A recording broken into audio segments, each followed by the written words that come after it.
The theater kids at my school called me worthless, having no idea I used to be on Broadway. The mean theater kids at my school had no idea I used to be on Broadway. After 3 years of performing 8 shows a week, all I wanted was to be a normal 15-year-old at my new school, where nobody knew I'd originated the role of Sophie in the musical everyone was obsessed with.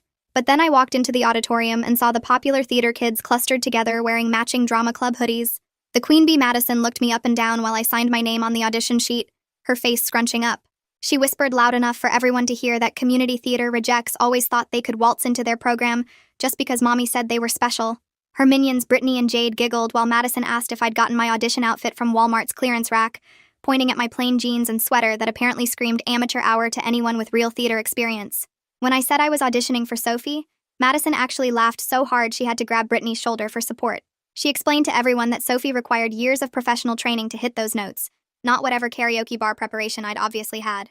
Jade pulled up the Broadway cast recording on her phone and played the famous Act 2 solo that I'd performed over 1,000 times, asking if I even knew this was originally sung by someone who'd trained at Juilliard since age 7.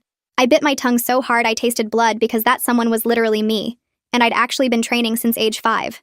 Madison demanded I show them my audition song right there in the lobby since we all knew I wouldn't make it past the first cut anyway. When I started the opening verse, she immediately stopped me and demonstrated the correct breathing technique, while the others nodded like she was teaching a masterclass. She grabbed my diaphragm and pushed hard, saying I needed to feel the expansion if I ever wanted to produce real sound, instead of the squeaky whisper I was apparently producing. Brittany commented that my vowel shapes were completely wrong and physically manipulated my jaw while telling me to watch her mouth form the proper positions. During the actual audition sign-ups, Madison erased my name from the Sophie list and rewrote it under ensemble, explaining that even that was generous considering I moved like I'd never taken a dance class. She made me do a pirouette right there to prove I could at least spin without falling over, then shook her head sadly when I completed 3 perfect turns, saying my technique was shopping mall dance studio at best. Jade videoed the whole thing on her phone while providing commentary about how my arms looked like wet noodles and my spot was non-existent. The sabotage started when I went to change into my audition dress in the bathroom. Madison followed me in and, accidentally, spilled her entire iced coffee down my front, while gasping that she was so sorry. But maybe it was a sign from the theater gods that I should reconsider. While I was cleaning myself off, Brittany took my sheet music from my bag and crumpled each page into a ball before smoothing them out again, making them barely readable. She sweetly offered to let me borrow her marked-up copy, but every note was intentionally written wrong. When they called my name, Madison announced to the full auditorium that they were about to witness what happened when Disney Channel made kids think they had talent. She started a slow clap when I walked on stage, getting others to join in mockingly while shouting that I should save everyone time and just mouth the words, since we all knew I couldn't actually sing. Jade yelled from the back that her 9-year-old sister had played Sophie in their basement, and even she had better stage presence than whatever this was supposed to be. I started singing, and Madison stood up in the front row, turning to address everyone behind her while I performed. She provided running commentary about every single thing I was doing wrong, from my posture to my projection to the way I was butchering the composer's intentions with my interpretation.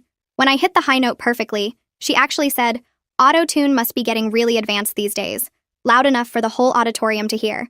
Then I started the emotional monologue in the middle of the audition piece. Madison climbed onto the stage and stood right behind me, mimicking every gesture while making exaggerated faces to the audience. She pretended to cry dramatically when I delivered the pivotal line about losing everything, then whispered in my ear that the only thing lost here was everyone's time. Brittany shouted that she'd seen better acting in prescription drug commercials while Jade suggested I try the school's remedial public speaking class first.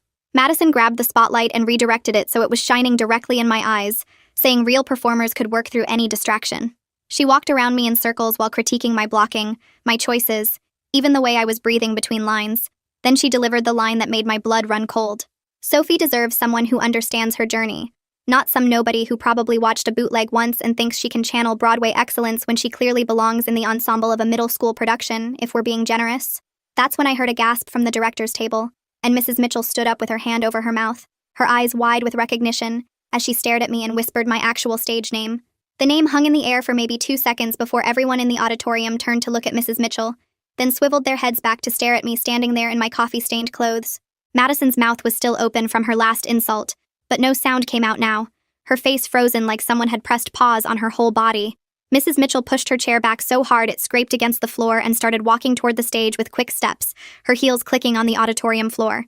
She climbed the side stairs and walked straight to Madison, putting her hand on Madison's shoulder and moving her aside without saying anything at first. Madison stumbled backward a few steps and grabbed the curtain to steady herself. Mrs. Mitchell turned to face the whole auditorium and raised her hand for silence even though nobody was talking anymore. She told everyone to sit down immediately because she needed to address something important about respect and professionalism in her theater program. Kids who were standing in the aisles dropped into the nearest seats, and even the tech crew stopped moving equipment backstage. Mrs. Mitchell pulled out her phone and started typing something while everyone watched in complete silence. The projector screen behind me lit up and she connected her phone to it, pulling up what looked like the Broadway website. She found the original cast recording page and clicked on the cast photos, and suddenly there I was on the huge screen, 12 years old in my Sophie costume with the Broadway lights behind me. People started gasping and whispering as they looked between the photo and me, some pulling out their phones to search my stage name. Madison took a step forward and opened her mouth, but Mrs. Mitchell held up her hand and cut her off before she could get a word out. She said they'd deal with the bullying and sabotage after we finished my audition properly, then called out to Kellen at the soundboard to reset everything for my piece. Kellen scrambled with the controls and gave a thumbs up while Mrs. Mitchell asked if I needed a moment to compose myself after everything that had happened. I shook my head and told her I'd like to finish my audition, but this time without any commentary or interference from anyone. Mrs. Mitchell nodded and announced that anyone who made even the smallest sound would be immediately removed from callbacks, and possibly suspended from the theater program entirely.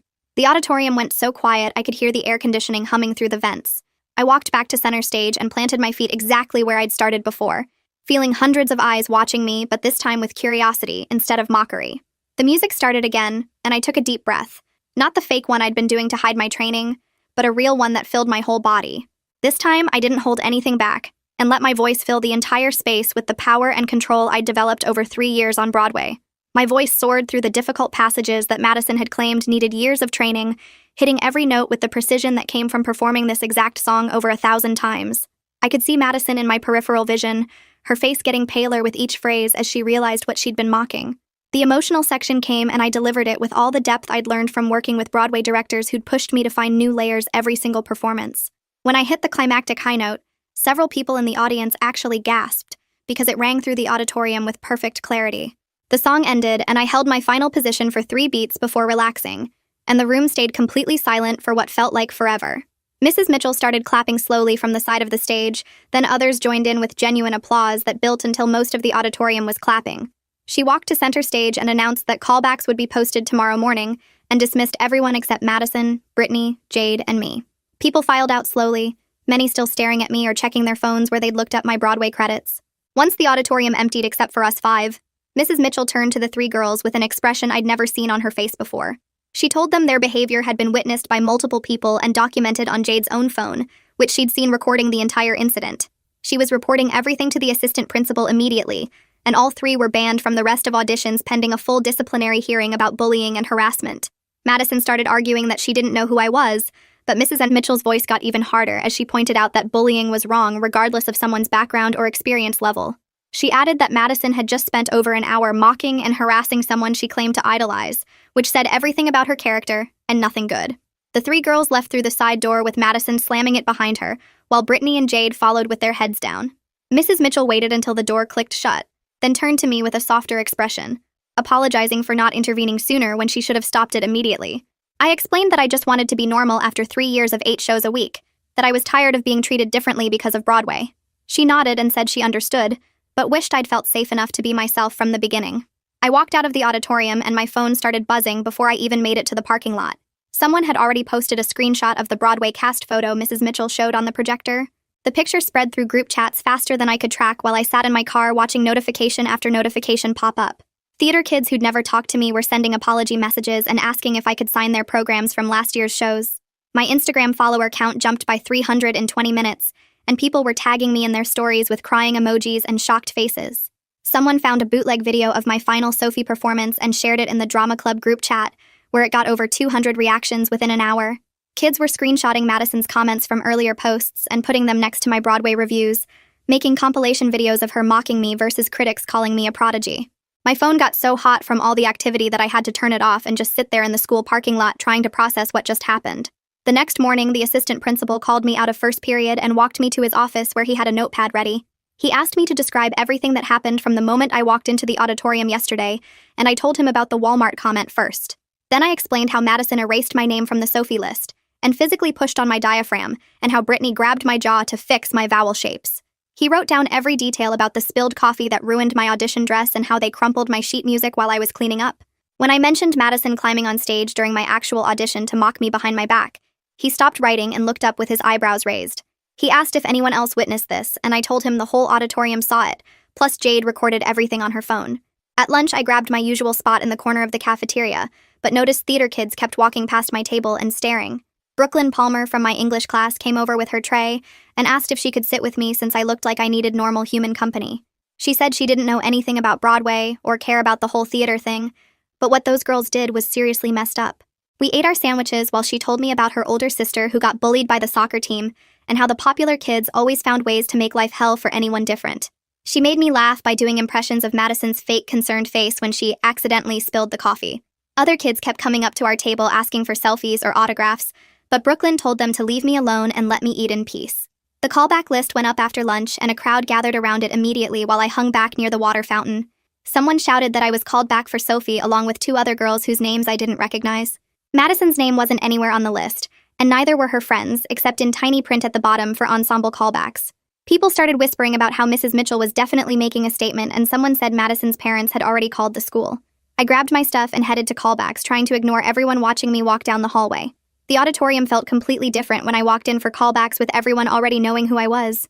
People moved out of my way and gave me nervous smiles, but nobody actually talked to me like a normal person anymore.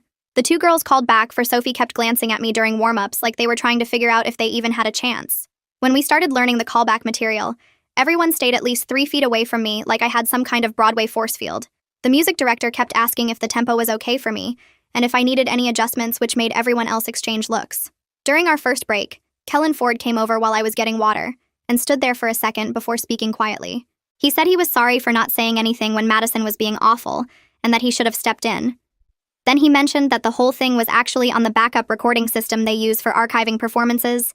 He offered to pull the footage if I needed it for the disciplinary hearing, which was apparently happening next week. The dance callback started, and I picked up the choreography quickly, but noticed everyone else kept messing up their steps. They were watching me instead of the choreographer, who had to stop the music and tell them to focus on their own dancing. When we ran it again, people held back their movements like they didn't want to compete directly with me. The choreographer actually got frustrated and made everyone do push-ups before telling them to dance full out or leave. After we finished callbacks, Mrs. Mitchell asked me to stay behind for a minute while everyone else left. She wanted to check how I was handling all the attention, and if I needed any support from the counseling office. Then she mentioned that Madison's parents had called the principal threatening to sue over their daughter being removed from auditions. She said the video evidence plus multiple witness statements shut that down pretty quickly, but wanted me to know in case Madison tried anything else. That evening, I got home and found my mom already cooking dinner with my favorite pasta dish on the stove. We sat at the kitchen table and she asked if I wanted to talk about everything that happened at the school. I told her about the callbacks and how weird it felt with everyone treating me differently now that they knew about Broadway. She listened while I explained how I just wanted to be a regular kid, but now that felt impossible. Mom said she supported whatever I decided about staying at this school, but reminded me that people would eventually find out anywhere I went. She pointed out that running away from this situation wouldn't change the fact that my past would follow me. We talked until almost midnight about what I really wanted, and whether hiding had actually made things better or worse. The next morning, I opened my locker and a printed article about my Broadway run fell out with writing across it in red marker. Someone had written, "We don't need fake celebrities here," across a photo of me in my Sophie costume from opening night. I picked it up and walked straight to the assistant principal's office, where he immediately called security to review the hallway footage. They found video of someone in a drama club hoodie putting the paper in my locker at 7:30 that morning. The assistant principal said they'd identify the person by the end of the day and deal with it accordingly. 2 hours later, during third period, the classroom door opened and the secretary called Sterling Riggs to the office. He grabbed his stuff slowly while everyone watched, and I heard someone whisper that security cameras caught him at my locker this morning. Sterling didn't come back to class, and by lunch everyone knew he got 3 days detention for harassment, plus Madison's suspension got extended another week. The next day, a girl I'd never seen before walked into theater class carrying a transfer slip, and Mrs. Mitchell introduced her as Nova Lockwood from Oregon. Nova sat next to me since it was the only empty seat and asked what we were working on without any weird looks or questions about Broadway. She said she'd done some community theater back home and wanted to keep performing. Then we paired up for the scene work Mrs. Mitchell assigned. Nova read through the script normally without staring at me or acting nervous, which felt so good after weeks of people treating me like some kind of museum exhibit. During rehearsal prep that afternoon, a sophomore named Wendy approached me while I was warming up and asked if I could show her how to do the breath support thing for high notes. I demonstrated the technique quickly. Then 2 more girls came over asking about vowel placement and projection. I kept my explanations short and simple, showing them the basics without mentioning Broadway or professional training. More students started gathering around, so I just worked through some standard exercises I'd learned years ago, keeping everything casual and helpful. Mrs. Mitchell watched from the corner and nodded when I caught her eye, then announced we'd start incorporating peer teaching into regular rehearsals. 3 days later, Madison walked back into the theater classroom with the assistant principal, who told everyone to take their seats immediately. Madison stood at the front holding a typed paper, her face red and jaw tight as she started reading in a flat voice. She said she apologized for her unprofessional behavior during auditions and acknowledged that bullying had no place in theater. She kept her eyes on the paper the whole time, reading about respecting all performers regardless of background and how she'd violated the school's code of conduct. When she finished, she walked straight to a back corner seat without looking at anyone. Mrs. Ed Mitchell stood up immediately after Madison sat down and announced major changes to the theater program starting today. She explained that competition between performers was natural, but cruelty would result in immediate removal from productions. She introduced a new mentorship system where experienced students would help beginners and everyone would rotate through teaching different skills. She posted a schedule on the board showing peer workshops every Tuesday and Thursday, with sign-ups for anyone wanting extra help. The cast list went up that Friday morning, and I found my name next to Sophie just like everyone expected. But there was another name there too. A junior named Sarah who'd also been cast as Sophie for alternating performances. Mrs. Mitchell pulled us both aside and asked if I'd be willing to coach Sarah on the role since she had less experience. I agreed right away because Sarah had always been nice and worked really hard during callbacks. We scheduled practice sessions for Monday and Wednesday afternoons in the choir room. That same cast list showed Madison's name in the ensemble, which surprised everyone since we thought she was banned completely. Mrs. Mitchell explained that Madison had written a detailed letter taking responsibility for her actions and requesting another chance. She made it clear that Madison was on strict probation, and any incident would mean immediate removal. No appeals. Madison kept her head down when people looked at her, focusing on copying the rehearsal schedule into her planner. Our first full cast rehearsal happened the following Monday, and you could cut the tension with a knife when Madison and I ended up in the same vocal warm-up circle. We stood on opposite sides, both looking at Mrs. Mitchell instead of each other, while the rest of the cast kept glancing between us nervously. During the read-through, Madison followed along in her script without commenting or making faces, even when I sang through Sophie's main number. When we had to interact during an ensemble scene, we both stayed professional, doing the choreography without making eye contact. The whole cast relaxed slightly when nothing exploded, though everyone still watched us carefully. 3 weeks passed with rehearsals staying weirdly formal but calm. Then Brittany found me after school by my locker. She said she needed to apologize for real, not the forced one from before, because she'd been thinking about everything that happened. She admitted going along with Madison because she was scared of becoming the next target, which she knew wasn't an excuse but wanted me to understand. 2 days later, Jade approached me separately during lunch, saying basically the same thing about fear making her do awful things she regretted. Neither of them asked for forgiveness exactly, just wanted to explain and take responsibility for their choices. I told them both I appreciated the honesty, and we started having normal conversations during rehearsals after that. Then Thursday afternoon, Mrs. Mitchell called me to her office where a woman from the local newspaper sat waiting with a recorder and notebook. The reporter had heard about a Broadway performer at our school and wanted to do a feature story about returning to regular school after professional theater. Mrs. Mitchell said the choice was completely mine, and she'd support whatever I decided about publicity. I thought about it for maybe 30 seconds before declining politely, explaining that I didn't want extra attention or to make the show about me instead of the whole cast. The reporter packed up her stuff and left while Mrs. Mitchell patted my shoulder and said she was proud of my choice. Tech Week started the next Monday, and everything felt different with the actual show approaching fast. Kellen found me at the loading dock entrance where we were unloading costume racks and grabbed 2 boxes from my hands without asking. He carried them inside and came back for more, working beside me in silence for 20 minutes before finally speaking up. He said he felt bad about not saying anything during my audition when Madison was being awful. I told him it was okay, but he shook his head and promised to make sure everything went perfectly for me during the show. True to his word, he checked my mic pack 3 times before every rehearsal and adjusted the spotlight angles so they wouldn't blind me during my big solo. He programmed extra lighting cues to highlight my entrance and tested the sound levels from every seat in the auditorium. During one tech run, he noticed static in my mic and spent his whole dinner break rewiring the connection until it was crystal clear. The other tech crew members started following his lead, double-checking all my costume changes were laid out properly and making sure my props were exactly where I needed them. Wednesday afternoon, I was grabbing water from the fountain backstage when Madison appeared beside me and blocked my path to the stage. Her face looked different without the usual smirk, more tired and smaller somehow. She stared at the floor and said she needed to tell me something real, not the fake apology from before. She explained that theater was literally the only thing she was good at in her whole life. Her grades were terrible, she couldn't play sports, and even her parents only paid attention when she got cast in shows. When I showed up with actual Broadway experience, it made her feel like nothing she'd worked for mattered anymore. She didn't say sorry exactly, but admitted she took all her fears about not being good enough out on me. She walked away before I could respond, leaving me standing there processing what just happened. Opening night arrived faster than expected, and my stomach was doing flips as I put on my costume and makeup. My mom texted that she was in the front row with a huge bouquet of roses, which made me smile and panic at the same time. Then she sent another text with a photo that made my heart race. 3 of my Broadway castmates were sitting next to her, including the original adult Sophie who'd mentored me through my whole run. They'd driven 4 hours to surprise me and support my return to the stage. Seeing their faces in that photo made me realize something important. I couldn't completely separate my Broadway past from my high school present, and maybe trying to hide it had caused more problems than just being honest would have.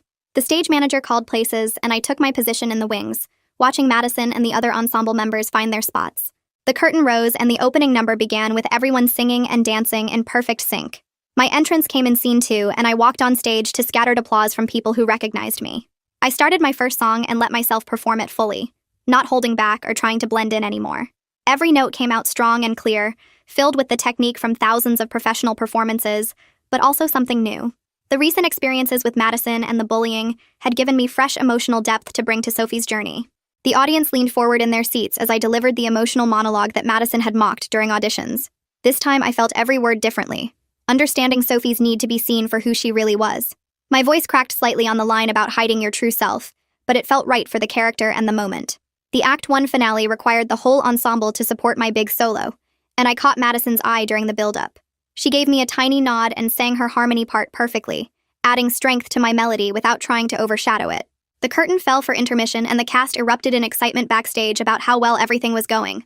Act 2 flew by in a blur of quick changes, complicated choreography, and emotional scenes that felt more real than ever before. The climactic moment where Sophie reveals her true identity hit different now that everyone knew my story. I sang the final notes with tears streaming down my face, not from sadness but from the relief of being myself again. The audience jumped to their feet before the last note even finished, giving us a standing ovation that lasted 5 whole minutes. During bows, I looked out and saw my Broadway friends cheering louder than anyone, proud of me for finding my way back. Madison stood next to me in the ensemble line, and when we all bowed together, she was actually smiling at me. Not a fake smile for the audience, but a real one that reached her eyes. The cast party happened at a pizza place downtown where everyone was still high on adrenaline from the show. Madison and I ended up at opposite ends of the same table, not exactly sitting together but not avoiding each other either. She caught my attention and mentioned a riff I'd added in Act 2 that wasn't in the original score. She said she'd never heard it done that way, and it actually made the song better. I thanked her and we went back to our separate conversations. But something had shifted between us. We weren't going to be friends, but we could exist in the same space without drama. 2 days later, the school counselor called me to her office for a check-in about everything that had happened. She wanted to help me process the complicated feelings about having my Broadway identity exposed against my will. We talked for an hour about boundaries and how to be authentic about my background without letting it define everything about me. She gave me strategies for handling the attention and questions, while still maintaining some privacy about my personal life. Nova had been watching everything unfold from her unique position as someone who met me after the revelation. She didn't treat me like a celebrity or a victim, just as another theater kid who happened to have cool stories. We started hanging out between shows, going to the mall and trying on ridiculous outfits we'd never actually buy. She introduced me to her favorite coffee shop where nobody knew or cared about Broadway, and we spent hours there doing homework and gossiping about school. One Saturday, we went to see a terrible movie and laughed so hard that people shushed us 3 times. She became my closest friend because she knew the whole truth, but still saw me as just me.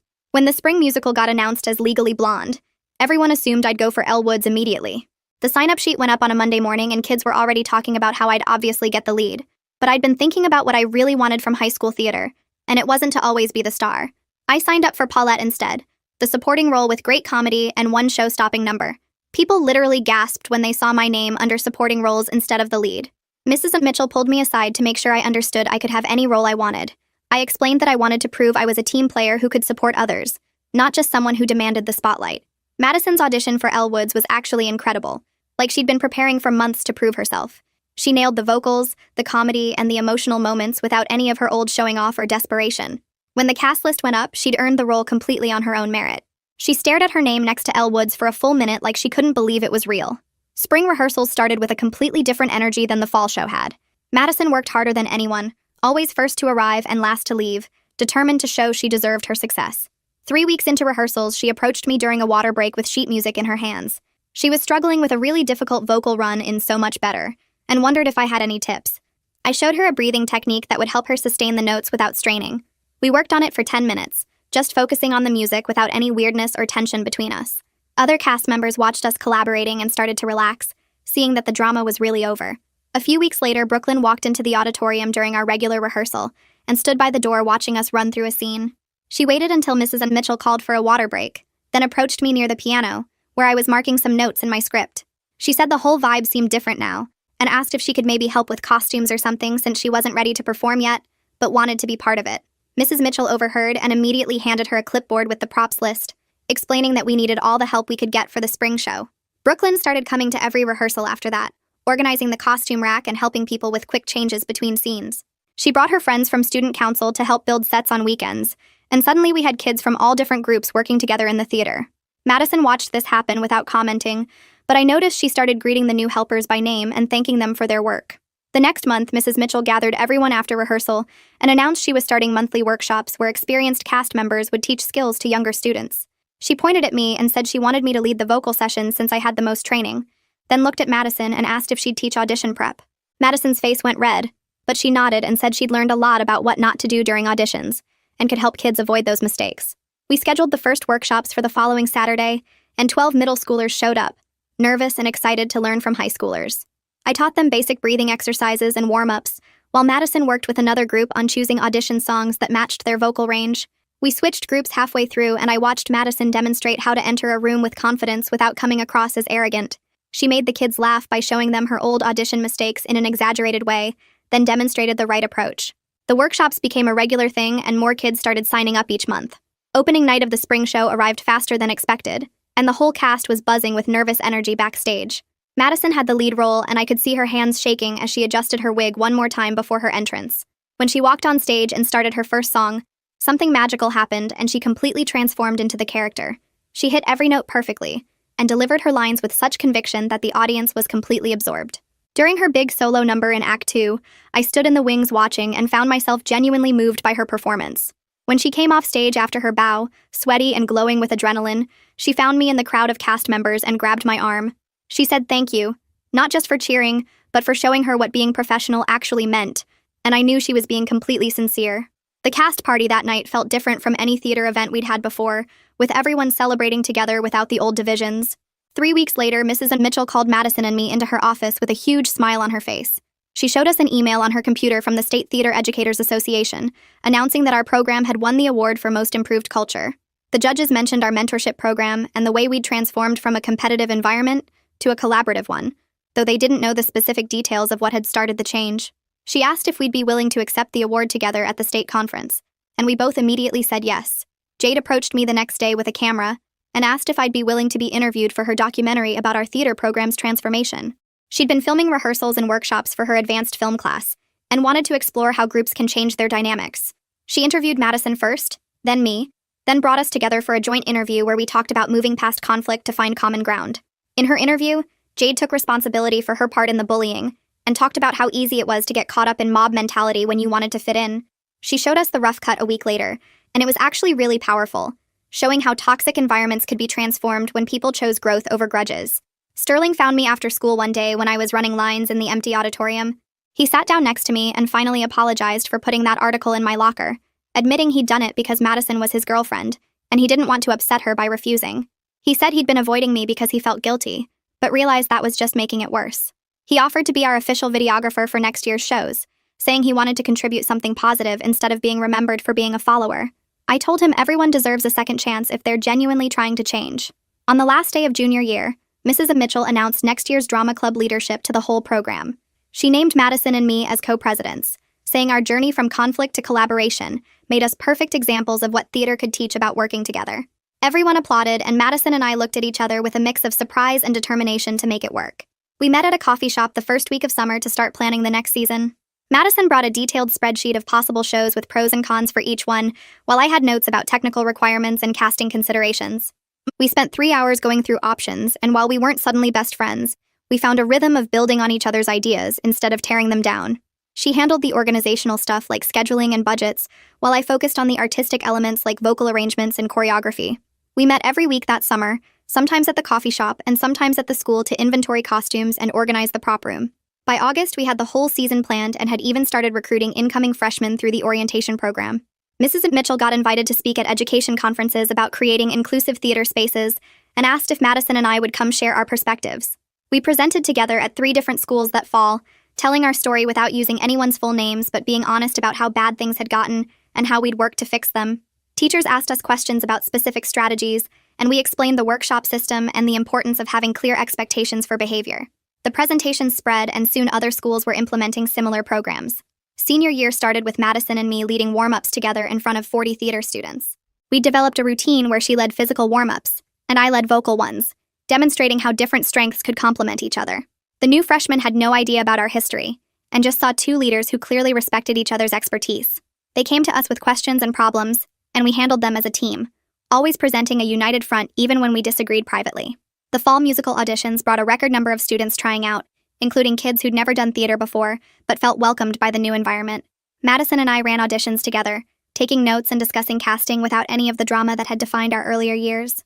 We chose shows that gave opportunities to lots of students instead of just featuring a few stars, and everyone seemed invested in making each production successful. The transformation was complete, but the work of maintaining it continued every day, with both of us committed to never letting the program slide back into toxicity. Spring brought college acceptance letters, and Madison burst into the drama room waving her envelope from the Performing Arts Conservatory while everyone else was stretching for rehearsal. She asked if I'd write her peer recommendation, even though the deadline was in 2 days. I went home and sat at my laptop for 3 hours typing about her transformation from someone who poured coffee on me to someone who taught freshmen with patience. I described her vocal range and her choreography skills, but mostly wrote about watching her learn that talent without kindness meant nothing. She texted me thanks after submitting it and said she'd been accepted 2 weeks later. Our final show together was Legally Blonde, and we were both in the ensemble since we'd given leads to underclassmen. 20 minutes before curtain, Madison found me doing my makeup and stood behind my chair in the mirror. She said she was grateful everything happened because it taught her who she wanted to be. I told her hiding myself had given everyone else power over my identity. We did our pre-show rituals separately, but met in the wings during Elle's costume change. The stage lights made her glitter spray sparkle, and she squeezed my hand before we rushed on stage for the courtroom scene. Graduation came in May, with both our families in the bleachers holding flowers and signs. The theater awards got announced during the ceremony, and Madison won Most Improved while I got Excellence in Performance. We walked across the stage from opposite sides and met in the middle to shake hands. The photographer caught that moment, and later it ended up in the yearbook above a caption about growth. 5 years passed with me back on Broadway, in a new show about sisters finding each other after decades apart. During a 10-minute break between scenes, my phone buzzed with a Facebook message from Madison. She was directing at a regional theater in Ohio and wanted to license Sophie for their season. She wrote that she finally understood what the show meant about growing stronger through hard times. Her theater's website showed her bio mentioning her high school experience with a Broadway performer who taught her about grace. I wrote back saying yes, and that I'd love to see her production if she wanted me there. She responded immediately asking if I'd consider doing a talkback after opening night about the show's origins. We set the date, and I marked my calendar, thinking about how different this invitation felt from that first day in the auditorium.